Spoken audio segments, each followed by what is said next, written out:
Bienvenidos a todos a su podcast favorito Open, ahora en este nuevo formato Open Solo. Hoy vamos a hablar de un tema muy interesante, uno de mis libros favoritos, uno de los libros que más me ha impactado, El monje que vendió su Ferrari, de este escritor canadiense Robin Sharma. Este es un libro interesante, de acuerdo, con mucha sabiduría, sobre todo sabiduría. Y no voy a contar el libro para que la curiosidad al menos los lleve a los que no lo han leído a leerlo. Pero quiero rescatar, ¿verdad? Que uno de los personajes del libro en un momento explica las cosas que aprendió cuando viajó y estuvo con los monjes. Entonces, hay 10, hay más, hay un montón de datos de mucha sabiduría, pero él en específico en ese momento habla de 10 rituales de los monjes que él aprendió para tener una vida radiante, ¿de acuerdo? Yo quiero rescatar 5.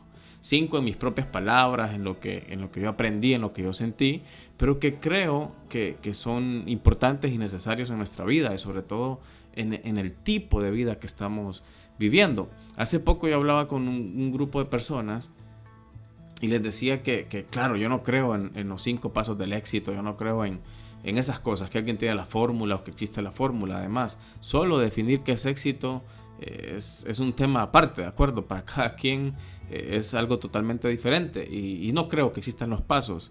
Pero sí les decía a ellos, sí creo que es necesario que sigamos inyectándonos cosas positivas, cosas que nos cambien, cosas que nos ayuden, que nos impulsen, porque como decía Facundo Cabral, ¿verdad? Ya las cosas malas tienen muy buena publicidad, ¿de acuerdo? Entonces, hey, si se ocupa de repente escuchar cosas que nos enciendan un poco, que nos den un poco de sabiduría, que nos ayuden a pensar diferente. Entonces yo quiero rescatar 5, ¿verdad? 5 rituales de ese bonito libro, ojalá que a alguien le llame la curiosidad y que lo vaya y los lea, ¿de acuerdo? Entonces vamos con esto, ¿verdad? 5 rituales. El ritual número 1 sería el ritual de la soledad. Eh, y esto es básico, como su nombre lo indica, ¿verdad? Buscar un momento, buscar un lugar tranquilo, en silencio, para poder, con 2 objetivos, poder meditar y poder respirar. Comienzo con el más sencillo, el más corto: respirar bien, respirar profundo, ¿de acuerdo? Es necesario. No podemos ir por la vida solo respirando para sobrevivir, solo por sobrevivir. La verdad es que sí necesitamos tomar esos momentos para respirar bien. ¿Qué diría yo? De repente, ¿verdad? Buscar ese bosque, buscar la playa, desconectarnos un poco de la ciudad, del humo, ¿de acuerdo? Del estrés, del ritmo, y ir y caminar. Es importante para nuestra vida y por eso lo pone como un ritual, ¿verdad? En el libro, este monje, porque es necesario para una vida radiante tomar esos momentos de soledad, de respirar y luego de meditar. ¿Meditar en qué? Meditar en lo que hiciste en el día o lo que vas a hacer en el día, ¿de acuerdo? Pensar un poco más qué pensamientos te visitaron más. Creo que es importante hacer un resumen, un inventario de qué pensamientos son los que más nos están visitando en el día. Si son pensamientos demasiado negativos en todo tiempo, algo hay que hacer, algún cambio hay que hacer porque, de acuerdo, todo lo que pensamos al final se hace realidad. Por lo tanto, es importante que en el inventario de pensamientos del día no ganen los pensamientos negativos. Hay que meditar. En el ritual número 2 sería el ritual de la nutrición, que creo que también en esta manera de vivir que hemos adoptado es importante comer diferente, buscar alimentarnos diferente. Y la enseñanza en el libro es que estos monjes, ¿verdad?, le explicaban, o él aprendió que no debemos comer solo comida muerta, llama él, ¿verdad? Solo cosas muertas como la carne, ¿de acuerdo? Los azúcares, sino también consumir alimentos vivos, le llaman, ¿verdad? En el libro. Entonces, ¿como cuáles? Como las frutas, como las verduras. Claramente el cuerpo termina gastando toda su energía, o la poca energía que tiene la termina gastando en procesar los alimentos que metemos en él. O sea, alimentos tan pesados, tan mal cocinados, tan fabricados a puros químicos. El cuerpo nuestro termina gastando su energía en procesarlos, en tratar de digerirlos. Y este ritual lo que nos enseña es que tratemos, ¿verdad?, de darle al cuerpo por salud. Yo creo que al final, por lógica, entendemos que hay muchos alimentos que no son de bien para nuestro cuerpo, ¿verdad? Hay, bueno, no voy a decir marcas, pero bebidas azucaradas que sirven para quitar el ácido de un borne, para limpiar cosas que están impregnadas. ¿Cómo nos puede hacer bien en el cuerpo, aunque sea disque refrescante? Entonces, habla de ese ritual en nuestra vida, de alimentarnos bien, de que busquemos alimentarnos bien. Incluso, ¿verdad? Es importante conocer algunas de las actitudes normales de los monjes. No comen nada después de las 8 de la noche, nada. Por lo mismo, porque el cuerpo necesita entrar en ese proceso de reposo para luego poder descansar bien. Son cosas difíciles para nosotros, porque hemos adoptado modos de vida en donde 11 de la noche y seguimos comiendo, seguimos picando, pero es importante tomar estos rituales y ver cuáles podemos aplicar o en cuáles nos acercamos lo mejor posible, ¿verdad? Entonces, ritual número 3, el ritual del saber abundante.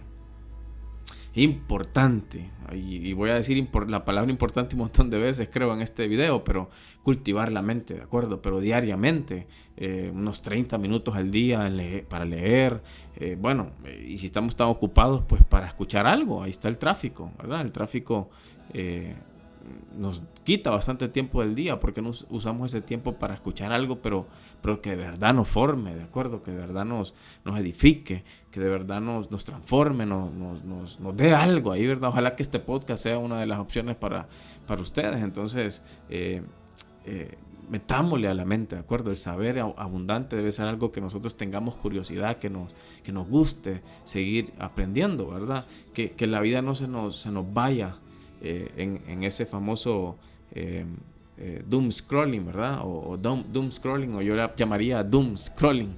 Que no se nos vaya la vida en eso, ¿verdad? Dándole para arriba al dedito, viendo cosas que la verdad al final pues no nos dejan nada.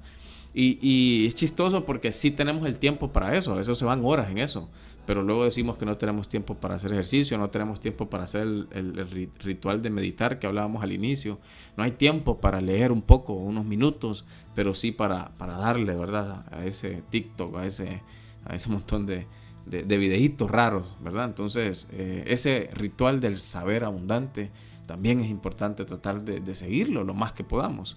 El número 4 sería el ritual de la palabra dedicada. ¿Por qué es importante esto? Porque falta lo que decía al inicio.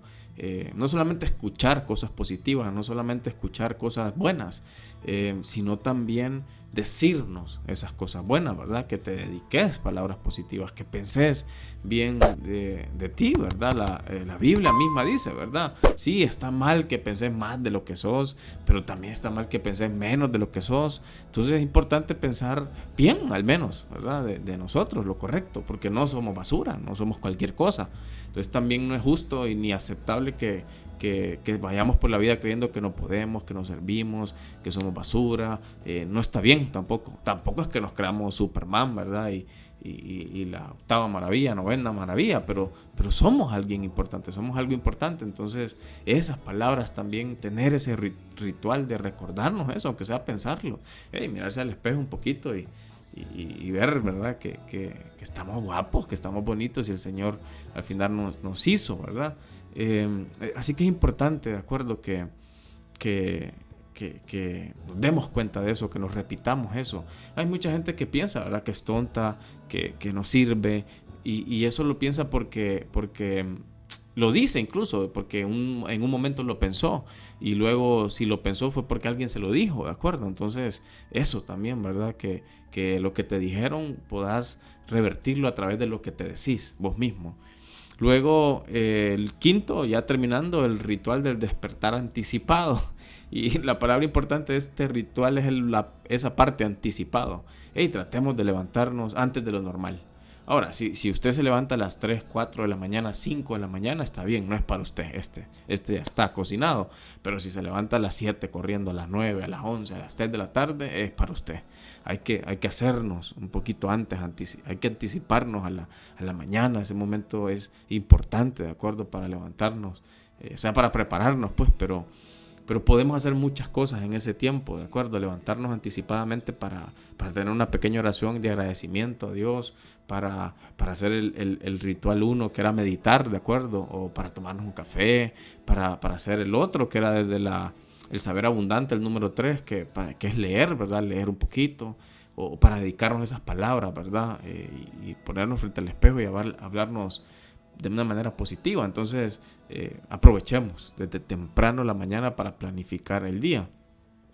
Lo que hacemos en esos primeros minutos del día es importante. Imagínense que muchas veces comenzamos el día apretando a la alarma para que se posponga. O sea, comenzamos posponiendo nuestras actividades. Esa es la primera decisión del día, procrastinar. Entonces, más adelantito vamos a hacer algún video de procrastinación. Pero bien, estos son 5 consejitos de sabiduría de ese libro hermoso que es El monje que vendió su Ferrari. Ojalá que les guste. Ayúdenos, porfa, con el canal. Comenten cuál de los puntos les gustó más, cuál pueden aplicar más a su vida.